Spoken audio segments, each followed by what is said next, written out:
आपलं स्वागत आहे। आज आपण चालू घडामोडी याचं सेशन घेणार आहोत।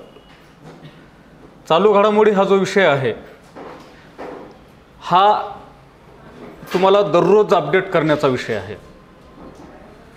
स्पर्धा परीक्षा याचं जे स्वरूप दिवसेंदिवस बदलत आहे याच्यामध्ये तुम्हाला स्वतःला जर आउटडेटेड व्हायचं नसेल तर दररोजच्या दररोज करंट अफेअर्स हे अपडेट करत चला। याचं कारण असं आहे की ट्रॅडिशनल किंवा स्टॅटिक्स बुकमधनं आपण बाकीच्या विषयाची तयारी करू शकतो, त्याचं स्टडी मटेरियल अवेलेबल आहे।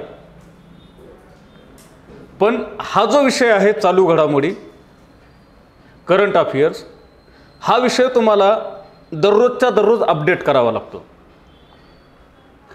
GS मध्ये असलेला पॉलिटिचा सेक्शन असेल, इकॉनॉमिक्स असेल, या विषयाचा रिफ्लेक्शन डायरेक्ट चालू घडामोडीमध्ये आपल्याला होताना दिसते।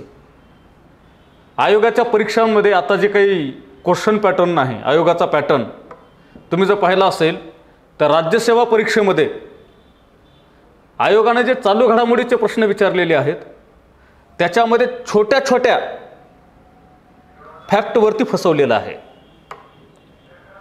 Read carefully, read between the lines, हा जो काही विषय आहे यामध्ये आपण जर परीक्षेमध्ये चालू घडामोडीच्या ज्या फॅक्ट आहेत त्या फॅक्टमध्ये ॲक्युरेसी पण पाहिजे आणि त्यांची वारंवार रिव्हिजन झाली पाहिजे। कारण चालू घडामोडी करंट अफेअर्स हा पॅटर्न किंवा याच्यावरील प्रश्नाचं स्वरूप आयोग दिवसेंदिवस क्लिष्ट करत आहे, लहान लहान फॅक्टवरती फसवत आहे।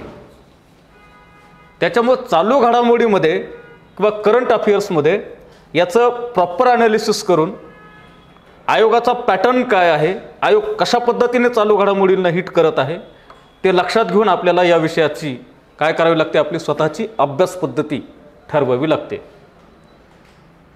चालू घडामोडीचा सोर्स काय? तुमच्याकडे मोबाईल आहे, थोडंसं टेक्नोसाव्ही होत जा। मोबाईलचा चांगला उपयोग आपल्या अध्ययनासाठी सुद्धा करता येऊ शकतो, पण तो तुमच्यावरती डिपेंड आहे। मोबाईल हे आपल्या वापरासाठी आहे, मोबाईलनं आपल्याला नाही वापरलं पाहिजे। मोबाईलला आपण कसं रेग्युलेट करायचं हे आपल्या हातात आहे, कारण मोबाईल आपला आहे, आपल्या हातात असतो। पण बऱ्याच वेळा मोबाईलचं अल्गोरिदम आपल्या माइंडला रेग्युलेट करताना दिसते। चालू घडामोडी या विषयाच्या संदर्भाने मोबाईल याचा सगळ्यात चांगला उपयोग म्हणजे PIBची वेबसाईट पाहत चला, प्रेस इन्फॉर्मेशन ब्युरो। याच्या वेबसाईटवरती जाऊन तुम्हाला चांगलं दर्जेदार न्यूज ॲनालिसिस तिथे मिळेल। पुन्हा नंतर वेगवेगळ्या गव्हर्नमेंटच्या ज्या योजना असतात त्या योजनांचा अभ्यास करण्यासाठी महाराष्ट्र गव्हर्नमेंटची वेबसाईट पाहत चला। त्याच्यावरती तुम्हाला लोकराज्य हे महाराष्ट्राच्या सरकारच्या ज्या काही योजना आहेत त्या योजनांबद्दल परिपूर्ण माहिती देणारं सदर किंवा परिपूर्ण माहिती देणारं मासिक पाक्षिक तुम्हाला तिथं मिळेल। म्हणजे योजना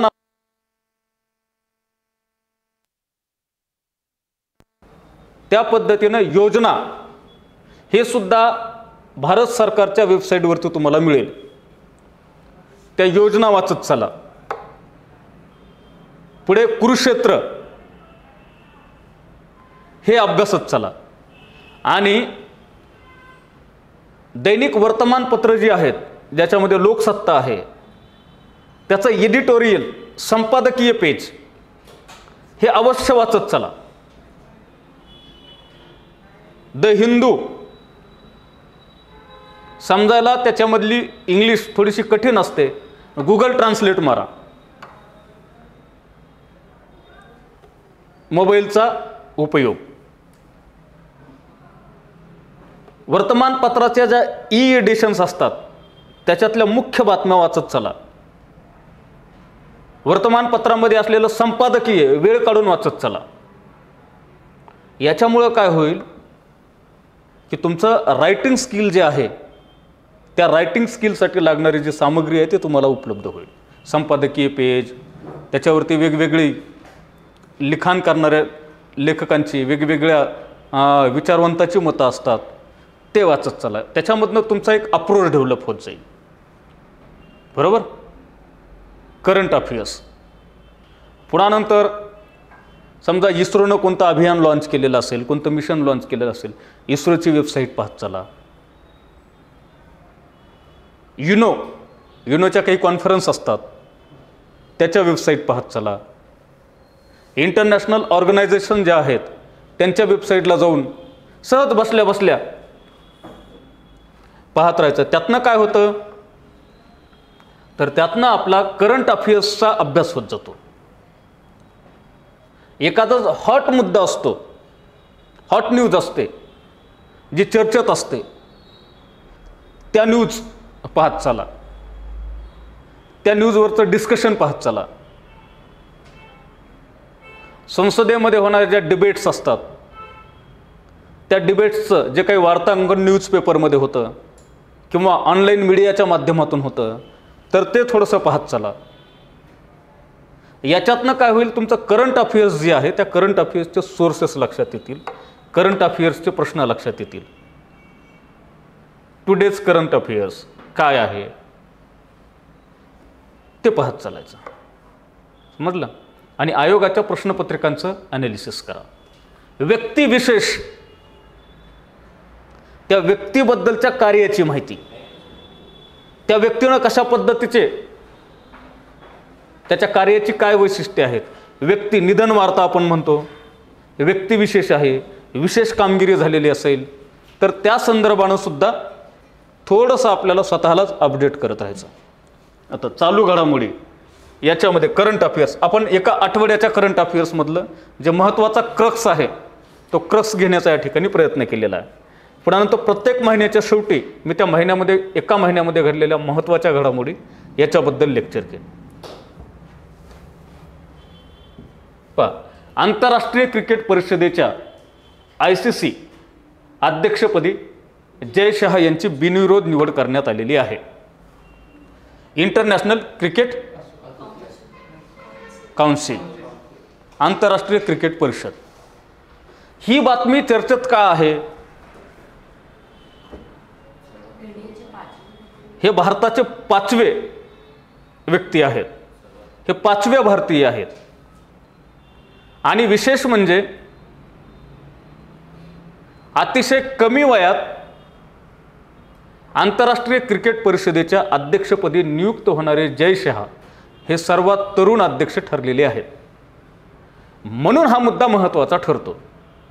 आंतरराष्ट्रीय क्रिकेट परिषदेच्या ICC अध्यक्षपदी जय शहा यांची बिनविरोध निवड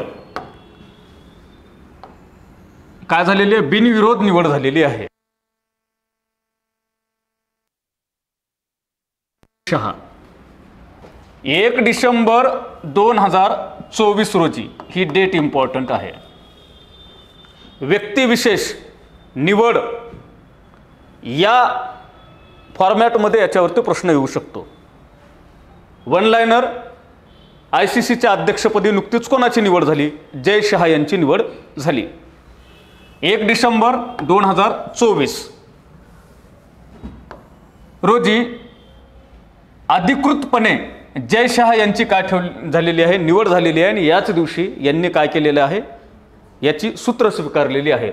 सध्याचे ICC चेअरमन किंवा चेअरपर्सन ग्रेग बार्कले यांनी 3री टर्म न निवडण्याचा निर्णय घेतल्यानंतर ते एकमेव उमेदवार म्हणून काय झाले? पुढे आले. आणि मग एकमेव उमेदवार असल्यामुळे यांची काय झालेली आहे? बिनविरोध निवड झालेली आहे. आता सध्याचे ICCचे अध्यक्ष कोण? तर जय शहा. याच्या अगोदरचे कोण? Greg Berkeley. म्हणून ही फॅक्ट लक्षात ठेवायची. ग्रेग बर्कले यांच्या ठिकाणी कोणाची बिनविरोध निवड झाली? आज जय शहा यांची ICCच्या अध्यक्षपदी बिनविरोध निवड झालेली आहे. जय शहा यांनी ICCच्या अध्यक्षपदाची सूत्र 1 डिसेंबर 2024 रोजी हातात घेतलेली आहेत. फॅक्ट. पुढे आता पुढच्या महिन्यामध्ये म्हणजे जानेवारीमध्ये जय शहा 36 वर्षाचे होतील. अवघ्या 36 वर्षामध्ये अतिशय तरुण वयात कमी वयाचे असणारे हे तरुण असणारे जय शहा हे काय आहेत? ICCच्या इतिहासातील सर्वात तरुण अध्यक्ष बनणार आहेत. म्हणून ही फॅक्ट जास्त इम्पॉर्टंट होते. ICCच्या आत्तापर्यंतच्या इतिहासामध्ये सर्वाधिक तरुण अध्यक्ष म्हणून जय शहा यांची निवड झालेली आहे.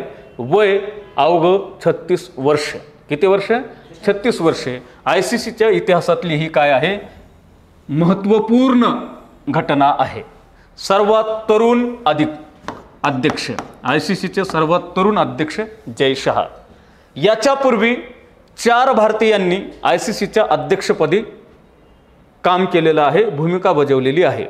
मग हे 4 ICCचे भारतीय अध्यक्ष कोण? तर जगमोहन दालमिया, शरद पवार, एन श्रीनिवासन, शशांक मनोहर. पहिले कोण? जगमोहन दालमिया. दुसरे शरद पवार. तिसरे एन श्रीनिवासन. चौथे शशांक मनोहर. आणि यांच्यानंतर 5वे भारतीय जय शहा. कोण आहेत? जय शहा.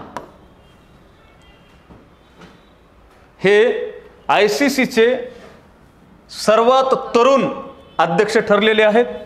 हे पहिले सर्वात तरुण ICCचे अध्यक्ष आणि अनुक्रमे 5वे भारतीय. कितवे? 5वे भारतीय.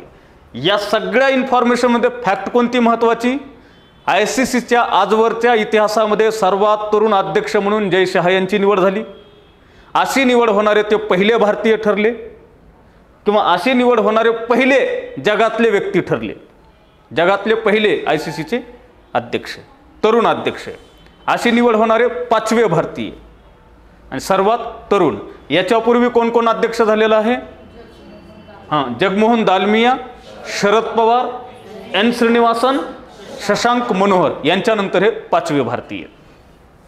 त्यांनी ऑक्टोबर 2019 पासून BCCI म्हणजेच भारतीय क्रिकेट नियामक मंडळ यांचे मानद सचिव आणि जानेवारी 2021 पासून आशियाई क्रिकेट परिषदेचे चेअरपर्सन म्हणून काम केले आहे. इतर माहिती व्यक्तिविशेष ऑक्टोबर 2019 पासून काय होते? ते भारतीय क्रिकेट नियामक मंडळाचे मानद सचिव आणि जानेवारी 2021 पासून आशियाई क्रिकेट परिषदेचे चेअरपर्सन म्हणून त्यांनी काम केलेलं आहे. जसं या परीक्षेमध्ये राज्यसेवा पूर्व परीक्षेत 2024 मध्ये जो प्रश्न विचारण्यात आलेला आहे त्याच्यामध्ये MS स्वामीनाथन यांच्याबद्दल प्रश्न विचारण्यात आलेला आहे. त्यांना मिळालेले पुरस्कार, त्यांचं शिक्षण कोणत्या विद्यापीठात झालं आहे की नाही, पुन्हा ते कोणत्या राज्याचे रहिवासी आहेत, अशा छोट्या छोट्या फॅक्टवरती प्रश्न विचारलेले आहेत. त्यांना नुकताच भारतरत्न पुरस्कार मिळालेला होता. म्हणून स्वामीनाथन हे चर्चेत आलेले होते. अगदी त्याच पद्धतीनं जय शहा हे सुद्धा सध्या चर्चेत आहेत. का? तर ICCच्या इतिहासामध्ये सर्वात तरुण अध्यक्ष म्हणून त्यांची निवड झालेली आहे आणि वय अवघं 36 वर्ष. 36 वर्षाचा खेळाडू भारतीय संघात क्रिकेटर म्हणून खेळतो, त्या संघाचा अध्यक्ष. आणि लक्षात ICCचे अध्यक्ष म्हणून जय शहा यांची निवड. याच्यापूर्वी त्यांनी काय काम केलेलं आहे? ऑक्टोबर 2019 पासून भारतीय क्रिकेट नियामक मंडळाचे ते मानद सचिव होते आणि जानेवारी 2021 पासून आशियाई क्रिकेट परिषदेचे ACC चेअरपर्सन म्हणून काम केले आहे. याच्यावरती सुद्धा प्रश्न येतो. जय शहा यांच्याबद्दलची विधाने, अचूक विधाने ओळखा. जय शहा सर्वात तरुण ICC अध्यक्ष, 5वे भारतीय अध्यक्ष, 1 डिसेंबर 2024 पासून कार्य घेतला. दिनांक पण फॅक्टवरती प्रश्न. पुन्हा नंतर याच्यापूर्वी त्यांनी ऑक्टोबर 2019 पासून भारतीय क्रिकेट नियामक मंडळाच्या सचिव मानस सचिवपदी काम केलेलं आहे. तसंच जानेवारी 2021 पासून आशियाई क्रिकेट परिषदेचे चेअरमन म्हणून सुद्धा काम केलेलं आहे. आंतरराष्ट्रीय क्रिकेट परिषदेच्या अध्यक्षपदी नामांकन मिळाल्याने मी नम्र झालो आहे, असं कोण म्हणाले? शहा म्हणाले. क्रिकेटचे जागतिकीकरण करण्यासाठी ICC संघ आणि आमच्या सदस्य राष्ट्रासोबत जवळून काम करण्याची माझी वचनबद्धता आहे. आम्ही एक निर्णायक क्षणी आहोत जिथे एकाधिक स्वरूपाचा समतोल राखणे, प्रगत तंत्रज्ञान आत्मसात करणे आणि नवीन बाजारपेठामध्ये आमच्या मार्की इव्हेंटची ओळख करून देणे आवश्यक आहे. हे कोण? तर अमित शहानं म्हटलंय. जय शहाने म्हटलं. अमित शहाचे पुत्र कोण? जय शहा. हे लक्षात ठेवा. आणि परीक्षेत पहिलाच ऑप्शन अमित शहा जर आलं तर घाई गडबडीमध्ये अमित शहा मारू नका. कोण मारा? जय शहा. हे होतं कशामुळं होतं? हे त्या 2 तासाचं टेम्परामेंट. घाई गडबडीमध्ये आपल्याला माहिती असतं जय शहा, पण आयोग फसवण्यासाठी पहिलाच ऑप्शन टाकते अमित शहा. दे भाई अमित शहा. मग काय होतं? अशा वेळेस चुकण्याची शक्यता असते. म्हणून अमित शहाचे पुत्र जय शहा सर्वात तरुण ICCचे अध्यक्ष. आणि त्याच्यानंतर त्यांनी केलेलं हे मत आहे, मीडियासमोर आपलं मत मांडलेलं आहे. हे काही इम्पॉर्टंट नाही. आता पुढे काय क्रक्स आहे? शहा यांनी म्हणजे जय शहा यांनी लॉस काय आहे? हे अमेरिकेतलं शहर आहे. 2028 मध्ये इथं ऑलिम्पिक स्पर्धा होणार आहे. आणि या 2028च्या ऑलिम्पिक स्पर्धेमध्ये क्रिकेटचा समावेश हा खेळाच्या जागतिक विस्तारासाठी एक महत्त्वाचा टप्पा म्हणून अधोरेखित केला. इथं अजून एक प्रश्न येतो. कोणता? क्रिकेट या खेळाचा समावेश 2028च्या ऑलिम्पिक स्पर्धेमध्ये केला जाणार आहे. डायरेक्ट फॅक्च्युअल प्रश्न, क्रिकेटशी संबंधित आहे. समजलं? 2028 मधील ऑलिम्पिकमध्ये क्रिकेटचा समावेश हा आमच्या वाढीसाठी महत्त्वाचा बदल आहे. मला विश्वास आहे की तो खेळाला एक नवीन उंचीवर नेईल, असं कोण म्हणालं? अमित जय शहा. पुन्हा अमित शहा का? नाही, जय शहा. होतं हे होतं म्हणूनच मी म्हटलं. कोण म्हणालं? जय शहा म्हणाले. या जय शहांनी मीडियासमोर बोलत असताना केलेलं हे वक्तव्य आहे. या वक्तव्यातनं आपल्याला काय क्रक्स मिळाला परीक्षेच्या दृष्टिकोनातून? 2028 मध्ये लॉस हे कुठलं शहर आहे? अमेरिकेतलं. या ठिकाणी 2028 मध्ये काय होणार आहे? ऑलिम्पिक स्पर्धा होणार आहे. काय होणार आहे? ऑलिम्पिक स्पर्धा होणार आहे. आणि या ऑलिम्पिकमध्ये क्रिकेटचा समावेश केला जाणार आहे. ही फॅक्ट आहे. आणि याच फॅक्टवरती करंटच्या दृष्टीनं प्रश्न तयार होतो. पुढे न्यूझीलंडचे ग्रेग बार्कले हे कोण होते? जय शहाच्या अगोदरचे ICCचे अध्यक्ष. ह्या अध्यक्षांनी निवडणूक न लढण्याचा निर्णय घेतल्यामुळेच जय शहा यांची ICCच्या अध्यक्षपदी बिनविरोध निवड झालेली आहे. हे न्यूझीलंडचे आहेत, ज्यांनी नोव्हेंबर 2020 पासून ICCचं चेअरमन म्हणून काम केलं. त्यांनी गेल्या आठवड्यात पुष्टी केली की ते 30 नोव्हेंबर रोजी त्यांचा कार्यकाळ पूर्ण करतील आणि तिसऱ्यांदा पदावर राहणार नाहीत. म्हणून ICCच्या चेअरमन पदी या न्यूझीलंडच्या ग्रेग बार्कले यांच्या ठिकाणी कोणाची नियुक्ती झालेली आहे? जय शहा यांची नियुक्ती झालेली आहे. आणि हा कार्यकाल महत्त्वाचा. ICCचे चेअरमन प्रत्येकी 2 वर्षाच्या 3 टर्मसाठी पात्र आहेत. किती? 3 टर्मसाठी. किती टर्मसाठी? 3. पण किती वर्षाची टर्म असते? 2 वर्षाची. अशा किती टर्म मिळू शकतात? 3. पुढे जय शहा 1 डिसेंबर पासून काय केलेलं आहे? यांनी पदभार स्वीकारलेला आहे. जय शहा ICCचे सर्वात तरुण अध्यक्ष ठरले आहेत. फॅक्ट, जय शहा हे 5वे भारतीय आहेत. त्याच्यापूर्वीचे 4 सांगितलेले आहेत मी. कोण? जगमोहन दालमिया, शरद पवार, N. श्रीनिवासन आणि 4थे शशांक मनोहर आणि 5वे जय शहा. जे ICCचे अध्यक्ष भूषवण्यासाठी सज्ज झाले आहेत त्यांच्या अगोदर 4 भारतीयांनी ICCचे अध्यक्षपद भूषवलेले आहे. पहा, जय शहा. काय जय शहा? जय शहा हे ICCचे अध्यक्ष होणारे सर्वात तरुण 5वे भारतीय ठरलेले आहेत. ICCच्या इतिहासातले सर्वात तरुण ICCचे अध्यक्ष जय शहा. जय शहा यांनी याच्यापूर्वी कोणकोणती पदं भूषवलेली आहेत? ऑक्टोबर 2019 पासून BCCIचे मानस सचिव पद भूषवलेलं आहे आणि जानेवारी 2021 पासून आशियाई क्रिकेट परिषदेचं चेअरमन पद सुद्धा भूषवलेलं आहे. लॉस एंजेलिस इथं 2028 पासून क्रिकेट या खेळाचा ऑलिम्पिकमध्ये समावेश होणार आहे. समजलं? आणि पुढे नंतर मी तुम्हाला अजून एक फॅक्ट सांगितली या जय शहा यांच्याबद्दलची, ती म्हणजे कोणती? ICCच्या इतिहासातले तीच फॅक्ट आहे. हीच कायम लक्षात ठेवायची.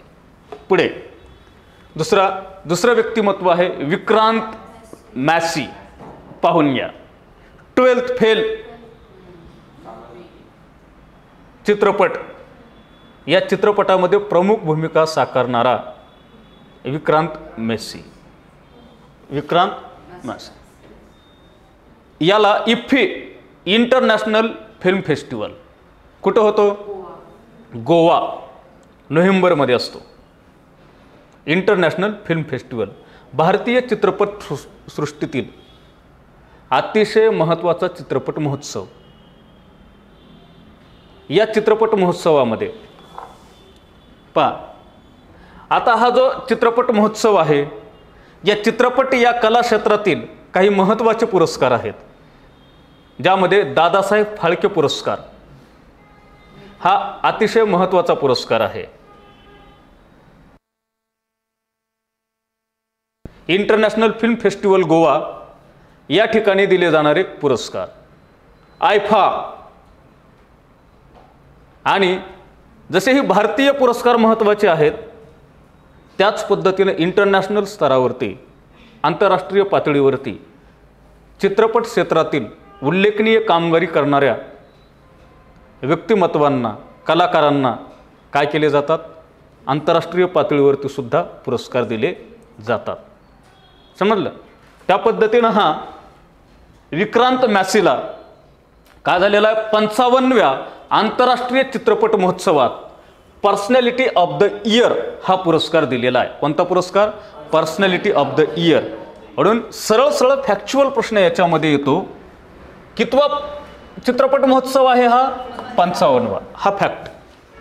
55व्या आंतरराष्ट्रीय चित्रपट महोत्सवात, इफ्फी महोत्सवात पर्सनॅलिटी ऑफ द इयर हा पुरस्कार मेस्सी, कोण? विक्रांत मेस्सी या अभिनेत्याला देण्यात आलेला आहे.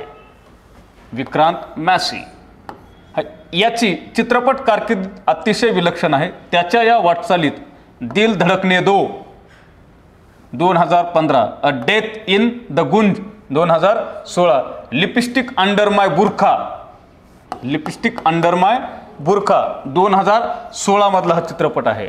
हाफ गर्लफ्रेंड 2017, चेतन भगतची ही काय आहे? कादंबरी आहे, हाफ गर्लफ्रेंड. तर ते लक्षात ठेवा. हाफ गर्लफ्रेंड हा चित्रपट 2017. डॉली किट्टी और ओ चमकते सितारे 2019. गिन्नी वेड्स सन्नी, तन्नू वेड्स मन्नू, तसं हे गिन्नी वेड्स सन्नी चित्रपट आहेत त्याची 2020. विज्ञान आधारित कथानकावरचा उल्लेखनीय चित्रपट ठरलेल्या कार्गो यासारख्या उल्लेखनीय चित्रपटाचा त्यात समावेश आहे. आणि विशेष म्हणजे त्याचा अजून एक चित्रपट विशेष गाजलेला 12th फेल. आणि लक्षात इथं फॅक्ट काय लक्षात ठेवायची? इफ्फीचा जो 55वा आंतरराष्ट्रीय चित्रपट महोत्सव आहे, या चित्रपट महोत्सवामध्ये पर्सनॅलिटी ऑफ द इयर उल्लेखनीय कामगिरीसाठी दिला जातो. तो पुरस्कार मिळालेला आहे विक्रांत मॅसी याला.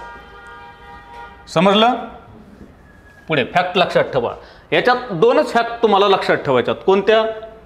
एक 55वा इफ्फी कितवा आहे 55वा इफ्फी चित्रपट पुरस्कार. आणि कोणाला मिळालेला आहे personality of the year? Vikrant.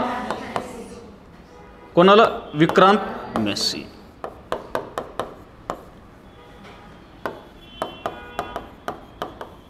समजलं? क्लिअर? ह्या गोष्टी लक्षात ठेवा. त्याने केलेले काहीही प्रमुख चित्रपट आहेत ज्याच्यामध्ये त्यानं साकारलेल्या भूमिका या उल्लेखनीय आहेत. पहा, international film festival of India IFFI 2024चा समारोप शुभारंभ गुरुवारी कधी झाला? 28 नोव्हेंबर या तारखेला पार पडला. या भव्य फेस्टिवलमध्ये बॉलिवूड आणि साऊथ फिल्म इंडस्ट्रीतील अनेक दिग्गज कलाकार सामील झाले. ते त्यांचं कामच आहे. या महोत्सवाच्या शेवटच्या दिवशी इफ्फी म्हणजेच 28 नोव्हेंबर 2024 रोजी विजेत्यांच्या नावाची यादी जाहीर करण्यात आली. यामध्ये अभिनेता विक्रांत मॅसीला मोठ्या गौरवासह सन्मानित करण्यात आले आणि त्यावेळेस त्याला कोणता पुरस्कार मिळालेला आहे? पर्सनॅलिटी ऑफ द इयर नावाचा पुरस्कार मिळालेला आहे. याच्या व्यतिरिक्त या चित्रपट महोत्सवामध्ये इतर कोणकोणते पुरस्कार दिले गेलेले आहेत त्याच्यावरती पण डिटेलमध्ये विचारलं तर प्रश्न येऊ शकतो. फॅक्टमध्ये कोणता प्रश्न? 55व्या इफ्फी आंतरराष्ट्रीय चित्रपट महोत्सवामध्ये कोणाला पर्सनॅलिटी ऑफ द इयर हा पुरस्कार मिळाला? विक्रांत मेसी. त्याच्या व्यतिरिक्त इतर कोणाकोणाला पुरस्कार मिळालेले आहेत पहा. गोल्डन पिकॉक हा सर्वोत्कृष्ट चित्रपटासाठी दिला जाणारा पुरस्कार आहे. हा सर्वोत्कृष्ट चित्रपट म्हणून टॉक्झिक कोण? लिथुआनियन भाषेमधला हा चित्रपट आहे. या टॉक्सिक या चित्रपटाला हा गोल्डन पिकॉक पुरस्कार मिळालेला आहे. सर्वोत्कृष्ट अभिनेत्री इफ्फी 2024 55वा महोत्सव याच्यामध्ये सर्वोत्कृष्ट अभिनेत्रीचा पुरस्कार मिळालेला आहे वेस्टा माटुलिएट. वेस्टा काय नाव आहे याचं? वेस्टा माटुलिएट. वेस्टा माटुलिएट आणि इवा रुपिकाइट. इवा रुपिकाइट. इवा रुपिकाइट लेक्चरमध्ये आहे, नंतर करतो. इवा रुपिकाइट. टॉक्सिक सर्वोत्कृष्ट अभिनेता कोण आहे? क्लेमेट फेव्यू. हे नावं थोडीशी लक्षात ठेवा, वारंवार याला रिवाइज करा ना. सर्वोत्कृष्ट दिग्दर्शक कोणाला मिळालेला आहे? Bogdan Muresanu. The new year that never came. हा सर्वोत्कृष्ट दिग्दर्शकासाठी कोणता चित्रपट? The new year that never came. आणि कोणाला मिळालेला आहे? Bogdan Muresanu. Special jury award Louise Courvoisier holy cow. Holy cow चित्रपट आणि स्पेशल ज्युरी अवॉर्ड कोणासाठी मिळालेला आहे? Louise Courvoisier. आणि विशेष उल्लेखनीय सर्वोत्कृष्ट अभिनेता पुरुष. सर्वोत्कृष्ट अभिनेता पुरुष Adam Bessa. Who do I belong to. आणि सर्वोत्कृष्ट वेब सिरीज मराठी भाषा फीचर फिल्म डायरेक्टरसाठी पदार्पण करणारा कोणता आहे रे? हां, सर्वोत्कृष्ट वेब सिरीज कोणती?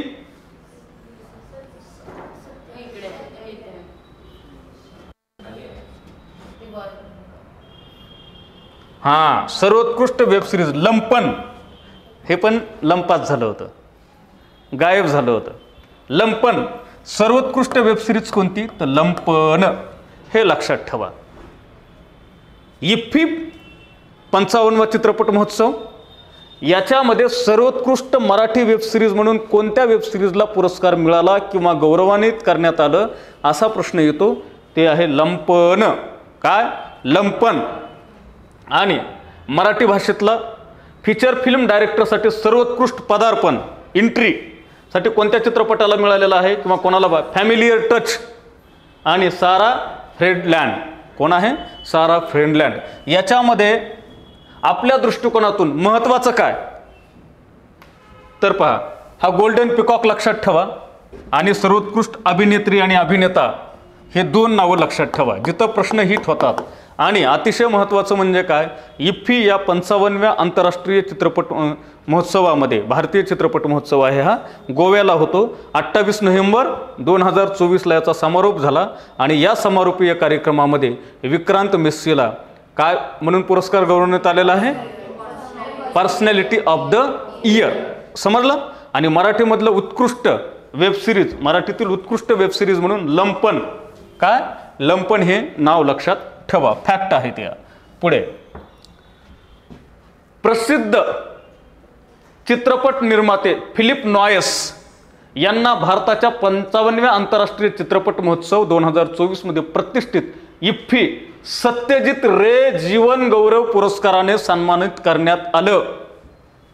सत्यजित रे यांचं भारतीय चित्रपट सृष्टीमध्ये अतिशय मोलाचं योगदान आहे.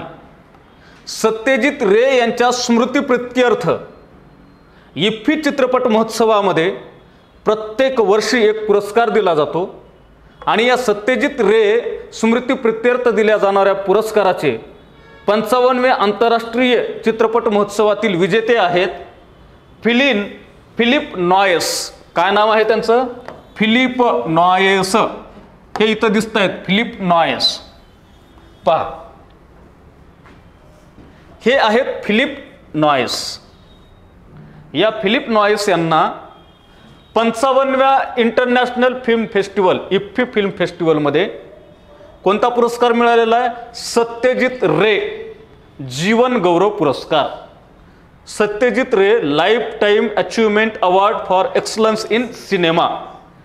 सिनेमा चित्रपट सृष्टीमध्ये भरीव योगदान देणाऱ्या, उल्लेखनीय कार्य करणाऱ्या व्यक्तींना प्रत्येक वर्षी हा सत्यजित रे स्मृती जीवन गौरव पुरस्कार देण्यात येतो. आणि यावर्षीचा जीवन गौरव, सत्यजित रे जीवन गौरव पुरस्कार कोणाला मिळालेला आहे, फिलिप नॉयस. हे नाव लक्षात ठेवा, फिलिप नॉयस. फिलिप नॉयस का चर्चेत आहेत, तर फिलिप नॉयस यांना सत्यजित रे, कोणता पुरस्कार, सत्यजित रे जीवन गौरव पुरस्कार मिळालेला आहे. कधीचा, 55वा इफ्फी चित्रपट महोत्सव. आणि या महोत्सवामध्ये देण्यात आलेला हा जीवन गौरव पुरस्कार. म्हणून ही फॅक्ट महत्त्वाची आहे. फिलिप नॉयस, सत्यजित रे जीवन गौरव पुरस्कार. त्यांच्या असाधारण योगदानासाठी विचार करायला लावणारे कथानक आणि जागतिक चित्रपट सृष्टीवर त्यांचा कायमचा प्रभाव, यासाठी यांना काय करण्यात आलेला आहे, सन्मान देण्यात आलेला आहे. फिलिप नॉयस, काय नाव ठेवायचं लक्षात, फिलिप नॉयस. कशाशी संबंधित, सत्यजित रे जीवन गौरव पुरस्कार. आणि मुद्दाम फसवण्यासाठी काय केलं जातं, फिलिप नॉयस यांना दादासाहेब फाळके स्मृती जीवन गौरव पुरस्कार देण्यात आला. आणि मग तिथं आपली पडते विकेट. म्हणून फिलिप नॉयस यांना 55व्या इफ्फी आंतरराष्ट्रीय चित्रपट महोत्सवामध्ये सत्यजित रे जीवन गौरव पुरस्कार देण्यात आलेला आहे. याच इफ्फी चित्रपट महोत्सवामध्ये पर्सनॅलिटी ऑफ द इयर नावाचा पुरस्कार विक्रांत मेस्सी याला देण्यात आलेला आहे. समजलं. पुढे त्याचा गाजलेला चित्रपट कोणता, 12th फेल. आणि त्याचे जे काही थोडेफार चित्रपट आहेत त्या चित्रपटांची यादी पण रिवाईज करण्याचा प्रयत्न करा, वारंवार रिवाईज करायचा. कोणत्या गोष्टी वारंवार रिवाईज करायच्या, हिट होणाऱ्या गोष्टी. Personality of the year Vikrant Messi, कितवा, 55वा इफ्फी महोत्सव. याच महोत्सवामध्ये सत्यजित रे कोणाला मिळालेला आहे, हां त्याचं नाव लक्षात ठेवायचं. आता पुढचा मुद्दा चालू घडामोडीमध्ये, उबेर भारतातील पहिली जलवाहतूक सेवा. भारतातली पहिली जलवाहतूक सेवा उबेर.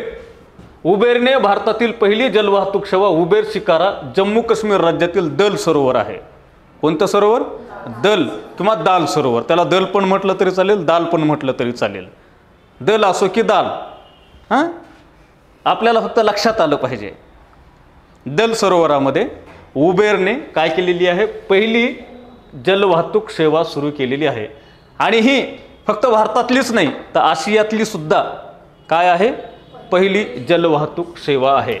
उबेरने आशियातील पहिली जलवाहतूक सेवा केली, ज्याला उबेर शिकारा म्हणून ओळखलं जातं.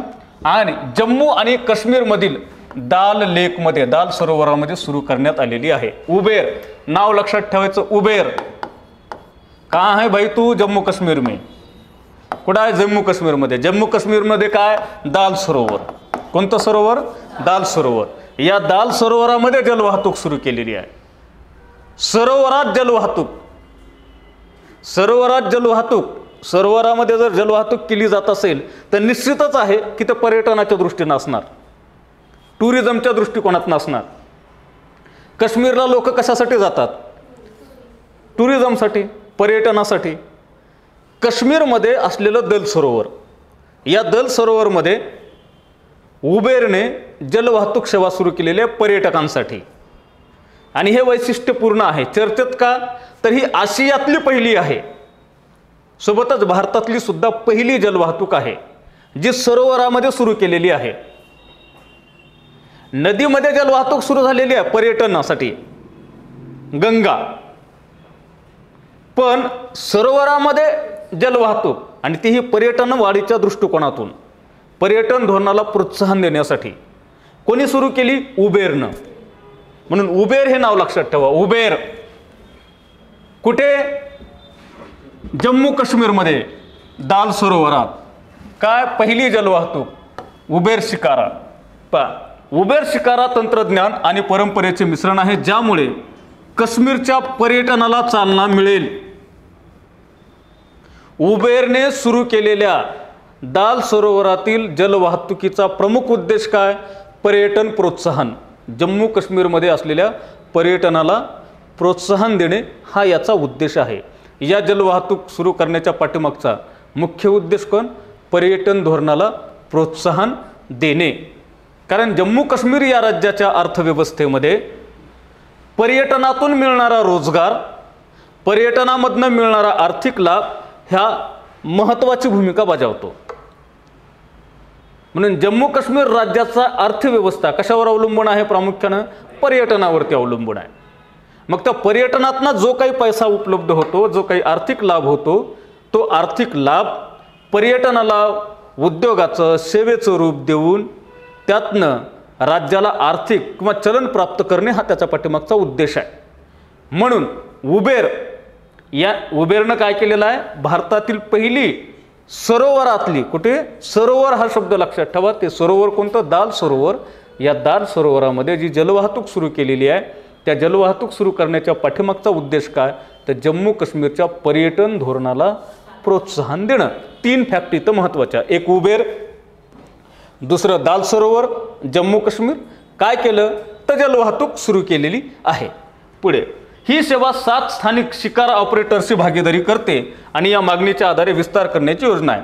नेहरू पार्कपासून कुठून कुठपर्यंत, दाल सरोवराजवळ असलेल्या नेहरू पार्कपासून सुरू होते. सरकारने निश्चित केलेल्या किमती लागू आहेत आणि शिकारा भागीदारांना कोणतेही शुल्क आकारले जात नाही. शिकारा ही एक उबेरची काय आहे, सेवा पुरवणारं काय आहे, एक चॅनल आहे, एक त्यांची सेवा पुरवणारी कंपनी आहे. त्यांना मात्र हे दर लागू नाहीत, कोणतेही शुल्क आकारले जात नाही.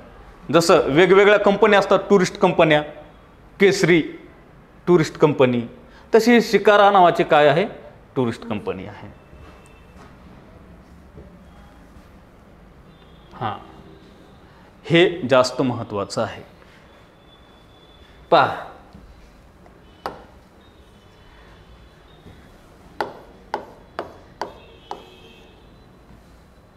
Social media, WhatsApp, Facebook, Orkut, चिरकुट, का ते ऑर्कुट पण एक सोशल साईट आहे ना, होती अगोदर, तर भरपूर आहेत काय काय. इन्स्टा, हां, व्हॉट्सअप, कशाला प्रश्न विचारायचा, व्हॉट्सअप काय का करेना तिकडं, आहे की नाही. मग हे व्हॉट्सअप, टेलिग्राम हा जो सोशल मीडिया आहे, या सोशल मीडियाच्या अतिवापरामुळे बाल जनता जी आहे,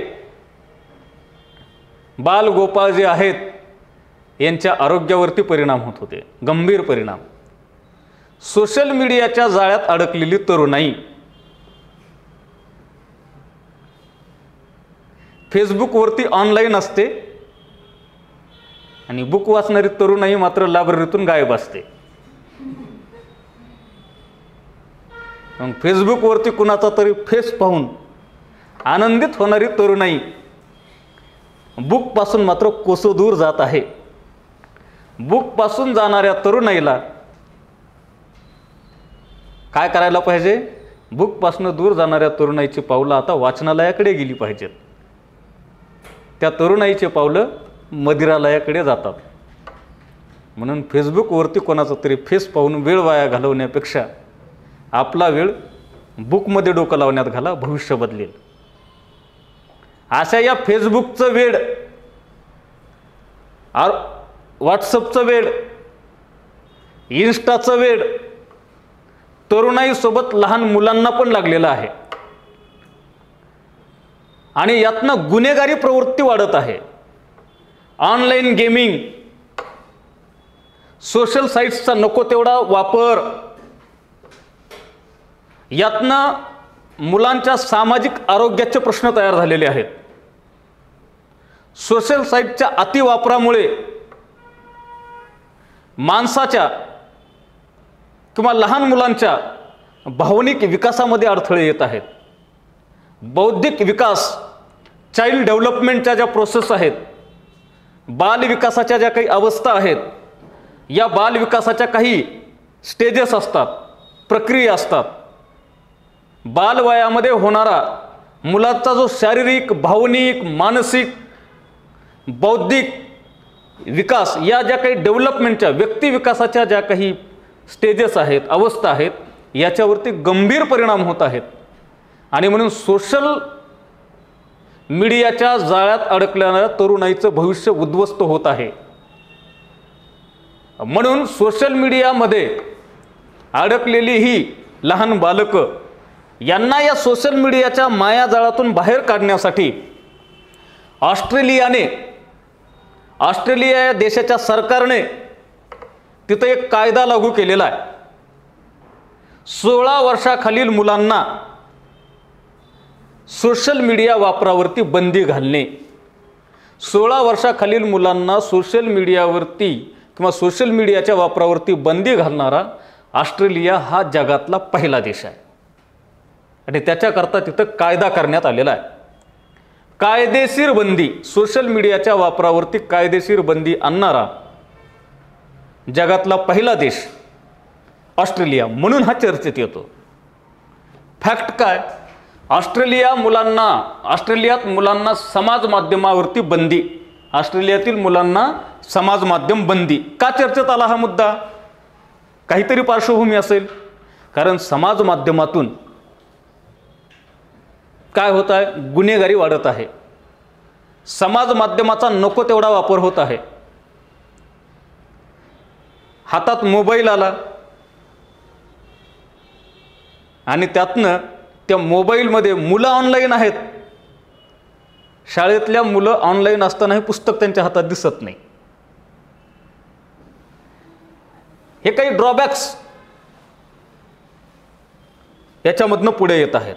म्हणून समाज माध्यमांच्या वापरावर ऑस्ट्रेलियामध्ये 16 वर्षाखालील मुलांना समाज माध्यमे वापरण्यावर काय करण्यात आलेली आहे? बंदी घालणारा कायदा मंजूर करण्यात आलेला आहे. हा कायदा फेसबुक, इंस्टाग्रामपासून स्नॅपचॅट, याचं तर खूपच वार आहे सध्या. Snapchat, what is chat? Snapchat. अरे त्या स्नॅपचॅटपासून चिटिंगपर्यंत माणूस कधी जातो ते नाही समजत. पण सध्या हा ट्रेंड चालू आहे, स्नॅपचॅट. या सर्व समाज माध्यमांना लागू असून नियमाचा भंग केल्यास कंपन्यांना 32 दशलक्ष अमेरिकन डॉलर इतक्या दंडाची तरतूद करण्यात आलेली आहे. ही फॅक्ट महत्त्वाची. 16 वर्षाखालील मुलांना समाज माध्यम वापरण्यावर बंदी घालणारा जगातील पहिला देश ऑस्ट्रेलिया. त्याकरता त्यानं काय केलेलं आहे? कायदा पारित केलेला आहे. आणि जर समजा सोशल मीडियावरती 16 वर्षाखालील मुलांचे अकाउंट्स जर दिसले, फेसबुक आहे, इन्स्टा आहे, स्नॅपचॅट आहे, यासारखी इतर समाज माध्यमं, जर यांनी नियमाचा भंग केला, त्याची जी पॉलिसी असते 16 वर्षाखालील मुलांना त्याच्यावरती अकाउंट काढता येत नाही, बरोबर आहे. नाही तर मग आहेच काय mh40pintya@gmail.com अकाउंट असतात असे फेक अकाउंट. आणि अशा फेक अकाउंटहून बऱ्याच वेळा गुन्हेगारी प्रवृत्ती याचा सुद्धा समाजामध्ये धोका निर्माण झालेला आहे. म्हणून 16 वर्षाखालील मुलांना कायद्याने बंदी. आणि जर का या नियमाचा भंग कंपन्यांनी केला तर कंपन्यांना किती दंड आहे? 32 दशलक्ष अमेरिकन डॉलर. ही फॅक्ट महत्त्वाची. ऑस्ट्रेलिया ही फॅक्ट महत्त्वाची. मुलांना समाज माध्यम वापरण्यावर बंदी घालणारा ऑस्ट्रेलिया हा जगातील पहिला देश ठरला आहे. डायरेक्ट फॅक्च्युअल प्रश्न येतो.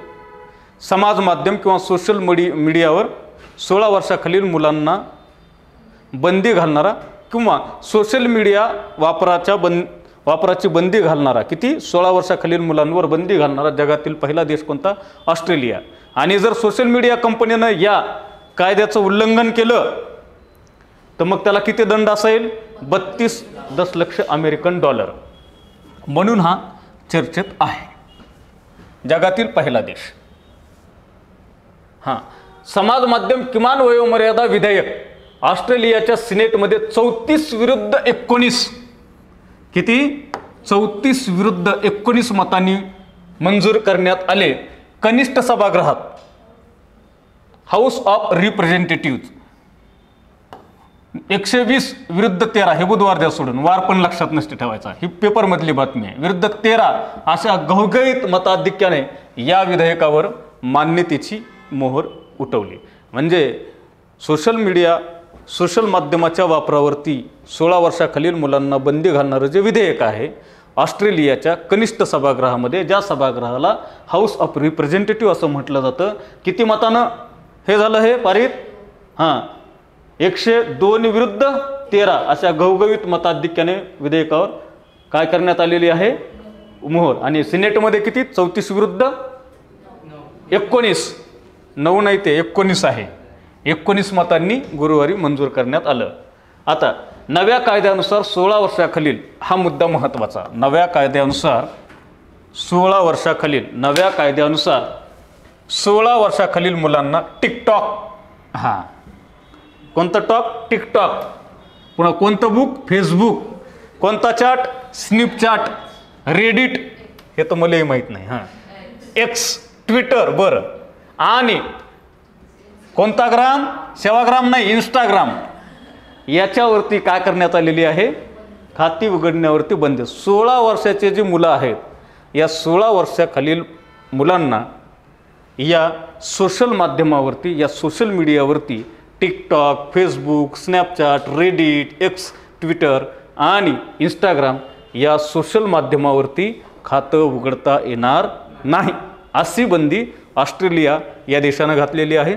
जगातला हा पहिला देश आहे.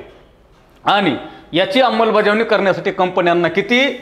1 वर्षाचा कालावधी दिलेला. 1 वर्षाच्या आत तुमचं जे काही आहे 16 वर्षाखालील मुलांचे जे अकाउंट्स तुमच्याकडे आहेत ते अकाउंट्स पहिले बंद करा. आणि जर बंद नाही केले तर मग आम्ही तुम्हाला दंड ठोठावू.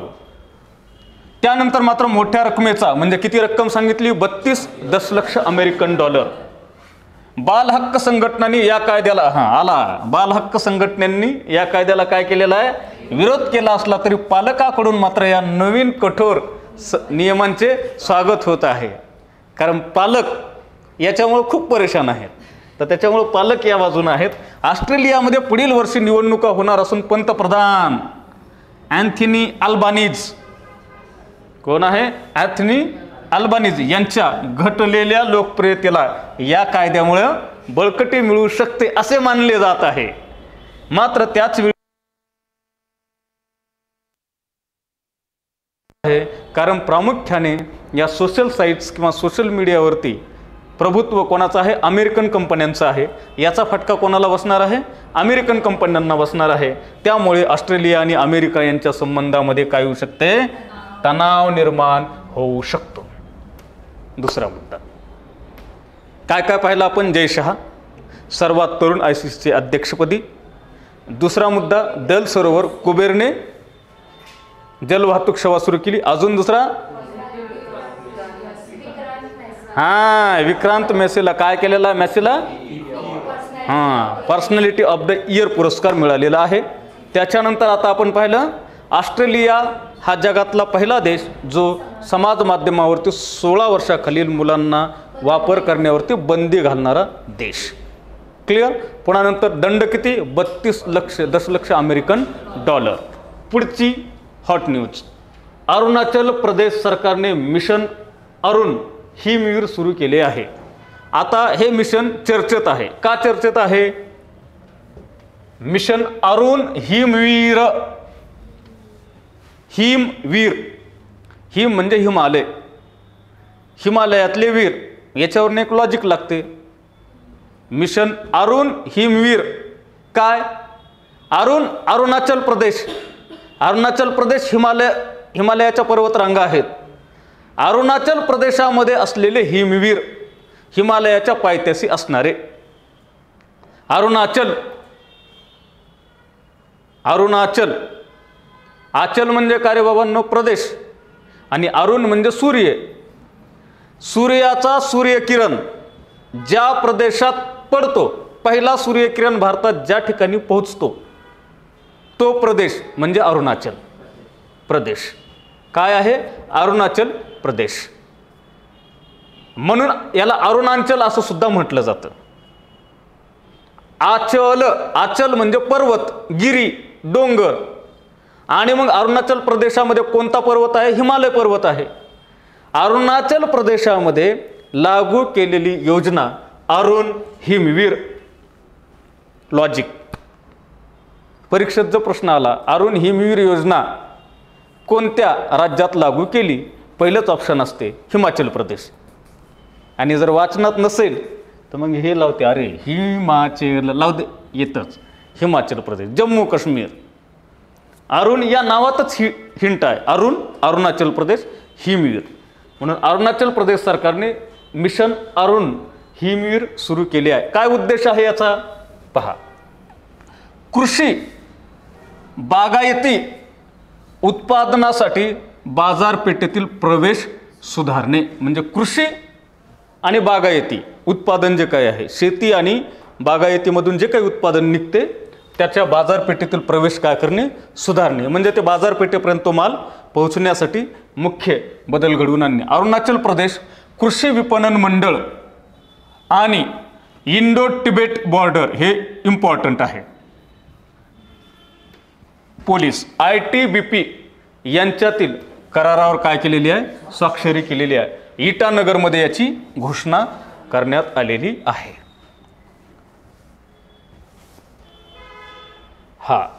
ही न्यूज मोस्ट इम्पॉर्टंट. कोप, तुम्हाला कॉप असं सुद्धा म्हणतात, COP, याची 16वी बैठक कोणत्या देशामध्ये? रियाद, सौदी अरेबिया या ठिकाणी पार पडलेली आहे.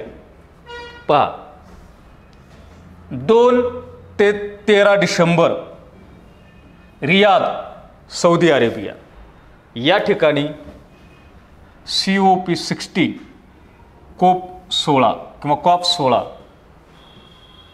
याची परिषद पार पडलेली आहे. पर्यावरणाशी संबंधित आहे. बरोबर आहे. याच्यामध्ये कसा प्रश्न येतो? COP, conference of the parties, याची 16वी परिषद कोणत्या देशात पार पडली? Riyadh, Saudi Arabia. कालावधी 2 डिसेंबर ते 13 डिसेंबर. इथं पहा, 2 डिसेंबर ते 13 December. UNCCD, United Nations Convention to Combat Desertification, वाळवंटीकरणाच्या जी काही प्रक्रिया आहे, दिवसेंदिवस वाढत जाणारं वाळवंट, ह्या वाळवंटीकरणाला विरोध करण्यासाठी, वाळवंटीकरणाची समस्या कमी करण्यासाठी, वाळवंटीकरण थोपवण्यासाठी जी परिषद झालेली आहे, या परिषदेला COP60 म्हणून ओळखले जाते. हिचा उद्देश काय? वाळवंटीकरणाला प्रतिबंध करणे. वाळवंटीकरणाचं प्रमाण कमी करणे. आणि मग ही परिषद कुठं झाली? सौदी अरेबियामध्ये. सौदी अरेबियात काय आहे? वाळवंटी प्रदेश आहे. सौदी अरेबियातील रियाद या शहरामध्ये 2 डिसेंबर ते 13 डिसेंबर या कालावधीत पार पडली COP 60. लक्षात, COP conference of the parties, Saudi अरेबियातील रियाद. कोणतं नाव लक्षात ठेवा? Riyadh. UNCCD, United Nations Convention to Combat Desertification. 1992ला काय झालं होतं? जागतिक वसुंधरा परिषद भरलेली होती, रिओ दी जानेरो, ब्राझील. इथं 3 प्रमुख करार झाले. या 3 प्रमुख करारापैकी एक करार आहे UNCCD. 3 प्रमुख करार कोणते? एक आहे UNFCCC, दुसरा आहे CBD, कन्व्हेन्शन ऑन बायोडायव्हर्सिटी, जैवविविधता करार. तिसरा आहे UNCCD, United Nation Convention to Combat Desertification, वाळवंटीकरणाला प्रतिबंध करणे, वाळवंटीकरण रोखणे हा याचा उद्देश.